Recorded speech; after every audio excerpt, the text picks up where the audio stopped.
Hello साथियों, भारतीय न्याय संहिता 2023 में हम पढ़ रहे हैं अध्याय 14 मिथ्या साक्ष्य और लोक न्याय के विरुद्ध अपराधों के विषय में। आज हम पढ़ेंगे बीएनएस की धारा यानी भारतीय न्याय संहिता की धारा 238 जो कि आईपीसी की धारा 201 के समरूप है।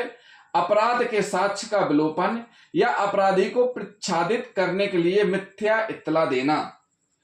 इस धारा में यह उपबंधित है कि यदि कोई व्यक्ति अभियुक्त को विधि के अधीन दंडित होने से बचाने के आशय से अपराध के साक्ष्य को विलोपित कर देता है या नष्ट कर देता है या मिथ्या सूचना देता है तो उसे इस धारा के अंतर्गत दंडित किया जाएगा।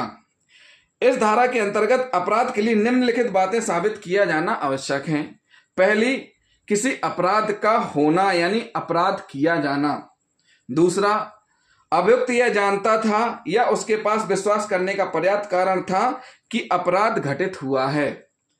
नंबर तीसरा, अपराध के साक्ष्य को नष्ट या विलोपित करने या इसके संबंध में मिथ्या सूचना देने का आशय यह था कि अपराधी दंडित होने से बच जाए। नंबर चौथा, अभियुक्त ने अपराध किए जाने का कोई साक्ष्य नष्ट कर दिया हो या अपराध के संबंध में जानबूझकर कोई मिथ्या सूचना दी हो। नंबर पांचवा, फिफ्थ नंबर, यदि अभियुक्त के विरुद्ध किसी गंभीर अपराध के साक्ष्य को इस आशय से विलोपित करने का आरोप हो ताकि अभियुक्त दंडित होने से बच जाए तो अभियोजन को यह साबित करना भी आवश्यक होगा कि कथित अपराध भारतीय न्याय संहिता के अंतर्गत मृत्युदंड अथवा आजीवन कारावास या 10 वर्ष के कारावास के दंड से दंडनीय है। इस धारा के उपबंधों की स्पष्ट व्याख्या करते हुए माननीय उच्चतम न्यायालय ने कलावती बनाम राज्य के मामले में अब निर्धारित किया है कि यह धारा केवल उस स्थिति में ही लागू नहीं होती जब किसी व्यक्ति ने अभियुक्त को दंडित होने से बचाने के लिए साक्ष्य को विलोपित या नष्ट किया हो या गलत सूचना दी हो, अपितु स्वयं अभियुक्त के प्रति भी लागू होती है यदि उसने स्वयं को दंडित होने के आशय से साक्ष्य को नष्ट या विलोपित किया हो या गलत सूचना दी हो। तथापि यह अलग बात है कि व्यवहारिक रूप से न्यायालय अभियुक्त को मूल अपराध तथा बीएनएस की धारा 238 आईपीसी की धारा 201 के अधीन अपराध दोनों के लिए दोष सिद्ध नहीं करेगा, परंतु यदि अभियुक्त के विरुद्ध मुख्य अपराध साबित न किया जा सका हो तो उसे बीएनएस की धारा 238 और जो कि आईपीसी की समरूप 201 के है के अपराध के लिए दोष सिद्ध करके दंडित किया जा सकता है। अब हम कुछ उदाहरण बताएंगे। बतन सिंह व अन्य बनाम पंजाब राज्य के बाद में अपीलार्थीगण पर यह आरोप लगाया गया था कि मृतका के पति ने मृतका का दहेज के लिए उत्पीड़न किया था, जिससे परेशान होकर मृतका ने आत्महत्या कर ली थी और मृतका के पति व उसके पारिवारिक सदस्यों ने मृतका की मृत्यु की कोई सूचना पुलिस व उसके माता पिता को दिए बिना तथा स्वपरीक्षा करवाए बिना मृतका का दाह संस्कार कर दिया था। मृतका के पति को आत्महत्या के उत्पीड़न का दोषी पाया गया था तथा पति के पारिवारिक सदस्यों को इस अपराध से दोष मुक्त कर दिया गया था, किंतु पति के पारिवारिक सदस्यों को साक्ष्य मिटाने के अपराध के लिए आईपीसी की धारा 201 के अधीन दोषी माना गया। पारिवारिक सदस्यों द्वारा उच्चतम न्यायालय में अपील किए जाने पर यह पाया गया कि वे केवल उस स्थान पर उपस्थित थे जहां मृतका की लाश रखी गई थी और उसका दाह संस्कार किया गया था। माननीय उच्चतम न्यायालय ने पारिस्थितिक साक्ष्य के आधार पर यह अब निर्धारित किया था कि पति के पारिवारिक सदस्यों कि घर में या शमशान स्थल पर केवल उपस्थिति या मृतका के पति के साथ उनका संबंध इस धारा के उपबंधों को आकृष्ट नहीं करते। उच्चतम न्यायालय ने आगे कहा, क्या कहा उच्चतम न्यायालय ने, किया उपधारित नहीं किया जा सकता कि परिवारजनों को यह ज्ञात था या उन्हें विश्वास करने का पर्याप्त कारण था कि अपराध कारित हुआ था या उन्होंने मृत शरीर को छिपाने तथा निस्तारण करने के लिए दाह संस्कार में भाग लिया था। क्या लिया था? दाह संस्कार में भाग लिया था। साथियों, बृजकिशोर बनाम उत्तर प्रदेश राज्य के वाद में अभियुक्त ससुर को अपनी पुत्र वधू द्वारा आत्महत्या की जाने की झूठी रिपोर्ट लिखाने के अपराध में झूठी इत्तला जो आया है ना, मिथ्या इत्तला देना, यानी बृजकिशोर बनाम उत्तर प्रदेश राज्य के बाद में अभियुक्त ससुर को अपनी पुत्र वधू द्वारा आत्महत्या की जाने की झूठी रिपोर्ट लिखाने के अपराध में धारा 201 के अंतर्गत दंडित किया गया, जबकि उसे ज्ञात था कि बहू की हत्या की गई थी। क्या थी? बहू की हत्या की गई थी। बेगू बनाम सम्राट के मामले में 5 व्यक्तियों के विरुद्ध हत्या का आरोप था। जिनमें से दो की दो सिद्धि हुई।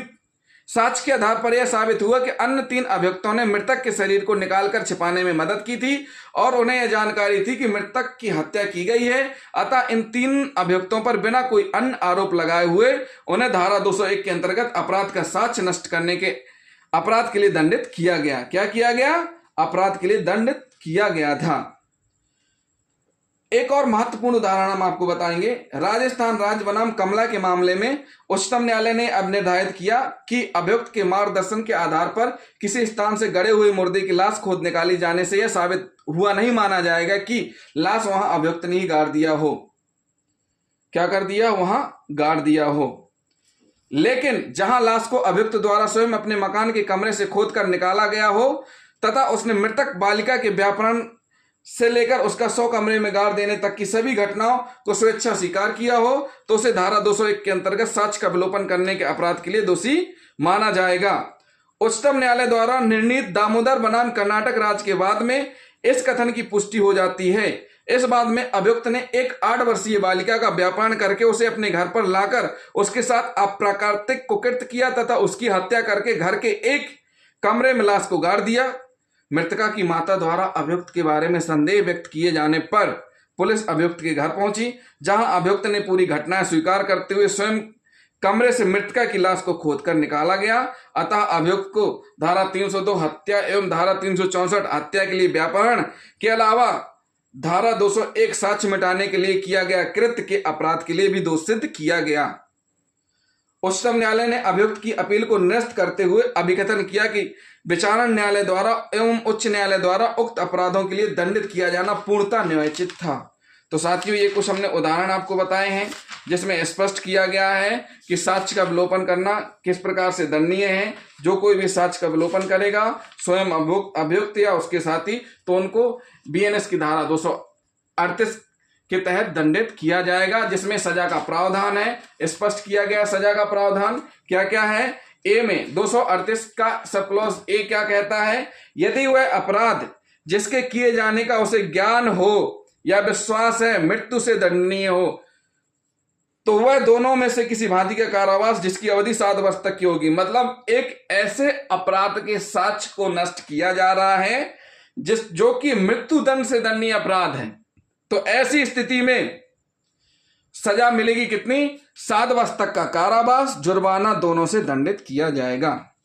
और यदि वह अपराध आजीवन कारावास या ऐसे कारावास जो 10 वर्ष तक का हो, मतलब इस प्रकार का अपराध जो आजीवन कारावास की सजा से दंडनीय हो, 10 वर्ष तक की सजा से दंडनीय हो, तो उस स्थिति में अगर साक्ष्य का विलोपन कर रहे हैं तो उसको मिलेगा दंड कितना? 3 वर्ष तक का कारावास, जुर्माना दोनों से दंडित किया जाएगा। यदि वह अपराध ऐसे कारावास से उतनी अवधि के लिए दंडनीय हो जो 10 वर्ष तक की ना हो, मतलब ऐसा अपराध जिसमें 10 वर्ष तक से कम की सजा हो, मतलब 9 वर्ष तक, 8 वर्ष तक, 7 वर्ष तक की सजा का प्रावधान हो, ऐसी स्थिति में जो भी अधिकतम अवधि है उसका 1/4, मान लीजिए 8 वर्ष की सजा है तो 1/4 क्या हुआ? 2 वर्ष।